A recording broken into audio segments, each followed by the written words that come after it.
Hi, I'm Vinny, and today I'm going to be talking about the media that raised me, and I mean that so seriously.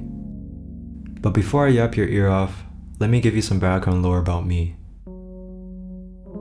For starters, I was born in the ancient year of 2001. Now, this puts me in this weirdly specific cohort of people who are simultaneously too young to remember 9/11, or in my case, not even out of the womb, but at the same time, just old enough to have graduated high school before.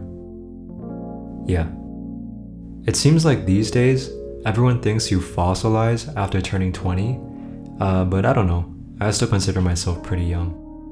That being said, I am far enough away from my childhood to be able to achieve a heightened state of nostalgia, so these past few years I've really started to look back at all the things I enjoyed as a kid, and I realized that actually, 10-year-old me had taste, and maybe I was already close to being in my final form before, life sucked the will to live out of me. Just kidding. Anyways, let's start.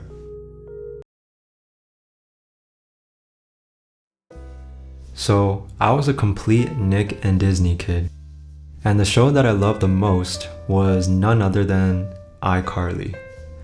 Now, I know the legacy of these shows have been tarnished by the one and only Evil Dan, but to be historically accurate, this was definitely my jam.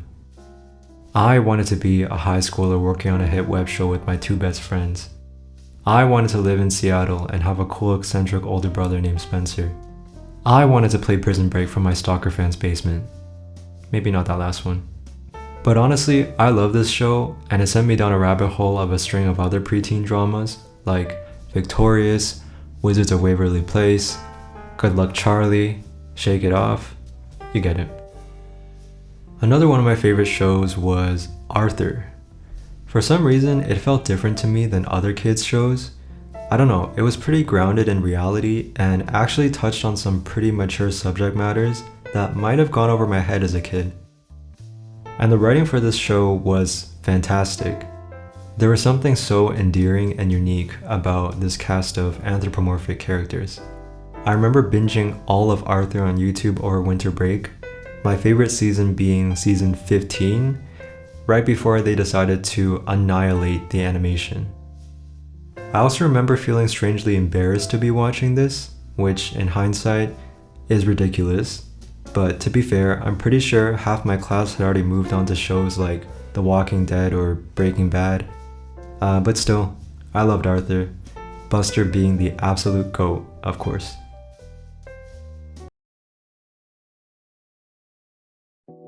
So let's just go ahead and rename this category to Pop Divas, cause truly, that's what I fuck with the most growing up. Britney Spears, Lady Gaga, Beyonce, Mariah Carey. There was just something so magnetic about a great pop star.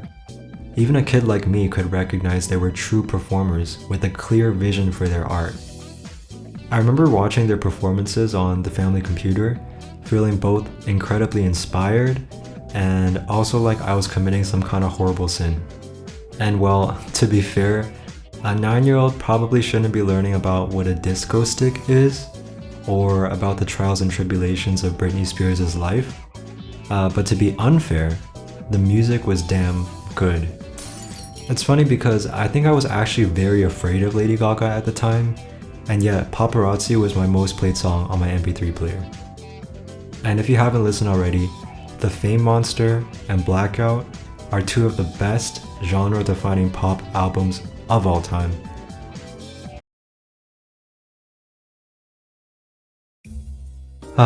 The good old days. I've since long passed my peak gamer years, but from ages 8 to 13, I was locked the fuck in. It all started when I got my first console, a black DS Lite, back in 08. My mom's boyfriend at the time gifted me Pokemon Pearl, which understandably, my small brain could not comprehend. I had no idea where to go or what to do, or quite frankly, how to do anything at all. I think I got as far as Sandgem Town before I gave up completely and exchanged the game for Cookie Mama, which I had infinitely more fun with. Even better than Mama. After growing up a bit, I gave Pokemon another chance when Platinum dropped, and yeah, I fell in deep.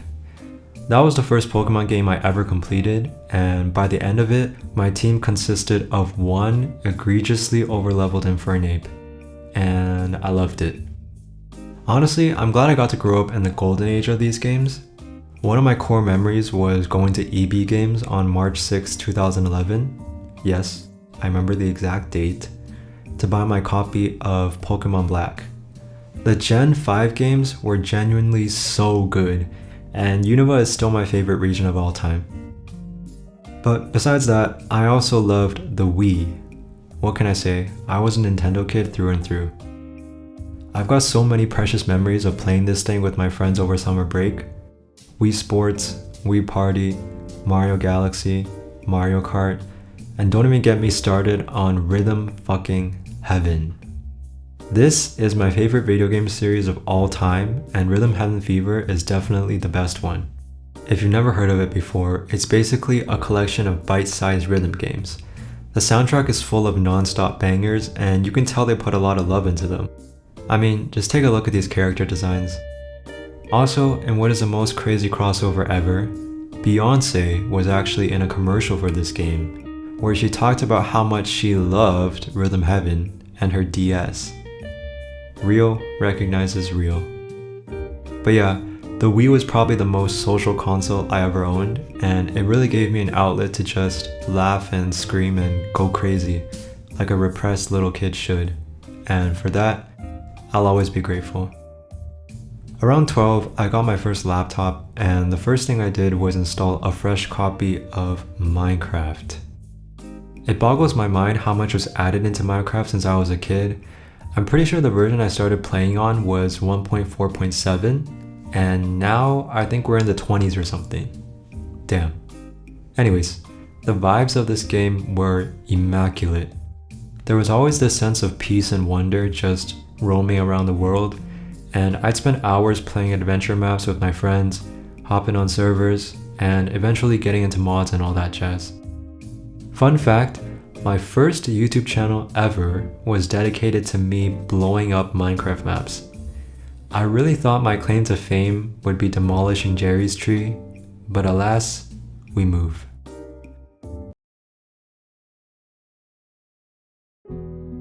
I was actually quite a bookworm growing up, which is funny because I barely read nowadays. But I used to love books, mainly fictional ones, because they let my imagination run wild. I think I stopped reading for fun when I got old enough to be assigned books to read, which really killed the enjoyment for me. As much as I love reading though, I actually don't remember a lot of what happened in these books, but I distinctly recall one of them, and it's called Milo. I read this book at a time when I was pretty emotionally vulnerable.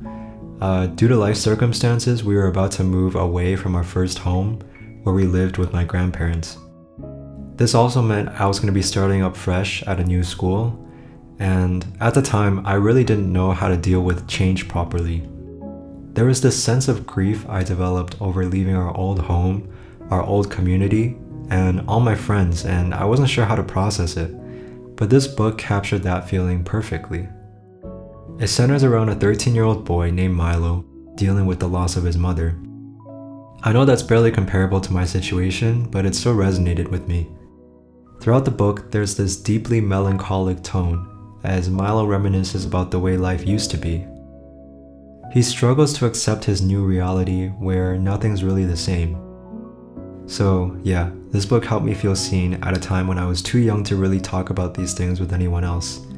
It felt like a hug, and I needed a hug.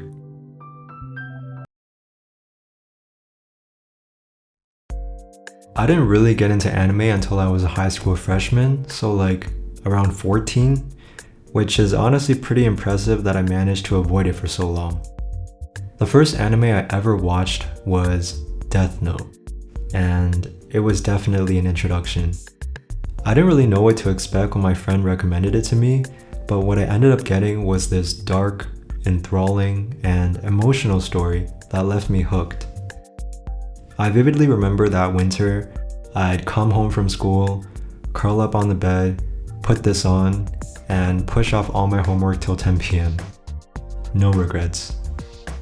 And a year later, I'd watch what is my favorite anime of all time, Steins Gate. I think Steins Gate basically has everything I've ever wanted out of a show: science fiction, drama, romance, an amazing cast of complex characters, all wrapped up in this moody slice of life atmosphere. The plot revolves around a mad scientist who miraculously ends up developing a time machine, and it deals with the chaos of messing with time and the butterfly effect, where even the smallest changes can have huge consequences. But despite these intense topics, it still manages to keep one foot in reality, and all the characters are given enough room to grow and expand their background stories so you can really understand where they're coming from. I literally would binge 5 episodes a day after school because I could not stop watching this shit. And yes, that includes both the movie and the eventual second season that took place in the alternate timeline. Yeah. And ever since then, I've never been able to look at a banana the same way.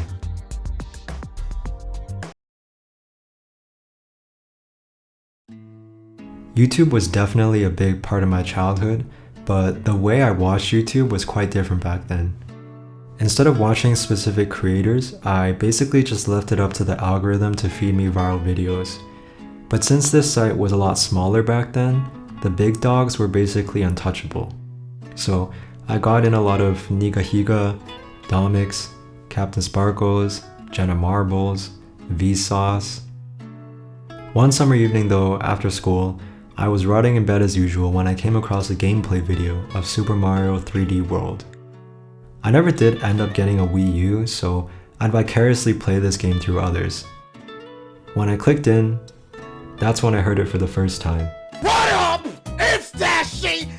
How could a man be so loud, so mad, curse so much while playing Mario? The dichotomy was right up my alley, and yeah, I fell deep into the Dashi rabbit hole. I'm talking the games, the skits, the skit bloopers, the toy unboxings. Something about this man was so entertaining and likable.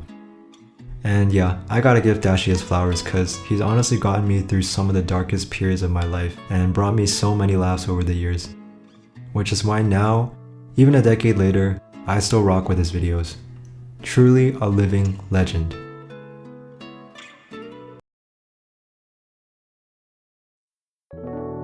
Well, that's it. You've made it to the end. Honestly, there is a lot more media that I ended up not talking about, mostly because I just wanted to keep it to the heavy hitters, but maybe I'll make a part 2 someday. I think as I get older and life gets a little more complicated, it's easy to start slipping away from all the things that brought me joy. And I've definitely felt that way a bit the past few years, but no matter what, this carefree version of myself who does things just for the sake of doing them, who finds fun in the everyday, I think he still lives on. And rediscovering all the media that shaped me as a child really brought back some of that wonder into my life. And I hope it did for you as well. Peace and love, Vinny. That's right, I tell you we gotta go! Let's